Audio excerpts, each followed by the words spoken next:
Sud Radio Bercoff dans tous ses états.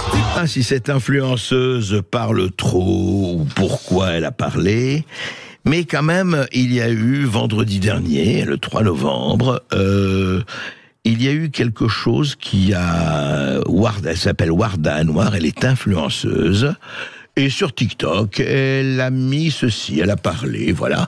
Et elle a parlé quoi? Elle a parlé recettes de cuisine. Bah, vous me dites recettes de cuisine, pourquoi ne parlerait-on pas sur TikTok de recettes de cuisine? Eh ben, écoutez ce qu'elle disait. Moi, il y a une chose qui me turlupine. Je vais vous donner le fond de ma pensée, sans filtre. À chaque fois que je tombe sur l'histoire du bébé qui a été mis dans le four, je me pose la question de s'ils ont mis du sel, du poivre, s'ils ont mis du thym, ils l'ont fait revenir à quoi, et ça a été quoi l'accompagnement? Vous posez pas la question, vous? Je sais pas. L'accompagnement avec ce gigot de bébé, c'était qu'autre qu'une assiette de frites avec une sauce ketchup et mayonnaise. Et on l'a mariné avec du sel, du thym et avec une sauce barbecue et du paprika. Pas mal. Moi, je trouve que c'est un menu plutôt pas mal. Oui, je trouve que c'est un menu plutôt pas mal. Ça se réfère à ce qui s'est passé le 7 octobre dans les kibboutz et villages au sud de Gaza, dans les kibboutz et villages israéliens. On aurait trouvé un bébé qu'on aurait carrément cuit dans un four.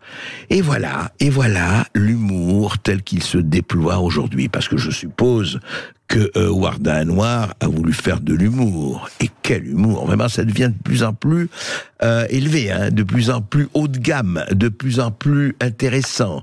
De dire, ah ouais, ce bébé-là, mais oui, en plus le four, c'est rigolo. Ça fait appel à quelques souvenirs, hein, ou quelques nostalgies peut-être, je ne sais pas, le four. Alors, les gens ont réagi. Oui, ils ont pas aimé ce côté bébé cuit au four. Sauce ketchup avec du poivre, du sel, du thym, voilà.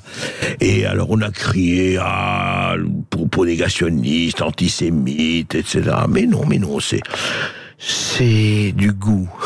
Du goût ou du dégoût, mais elle a continué. Warda Anwar, alors elle avait été mise en garde à vue, on l'a convoquée, et apparemment ça lui a pas fait grand-chose. Voici ce qu'elle a ajouté le lendemain.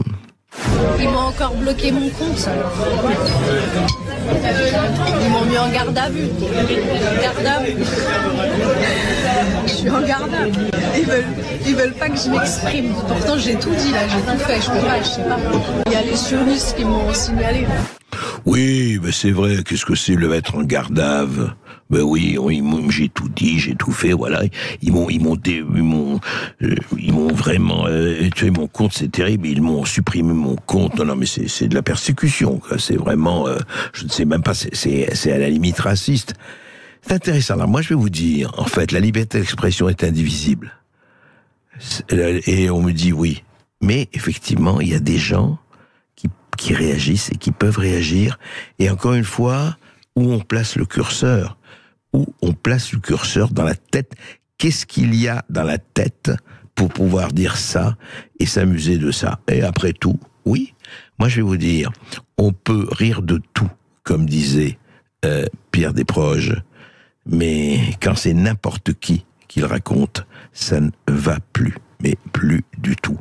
Mais voilà, moi je suis contre la censure et je ne suis pas le seul, mais je suis contre aussi la connerie humaine. Restez bien avec nous.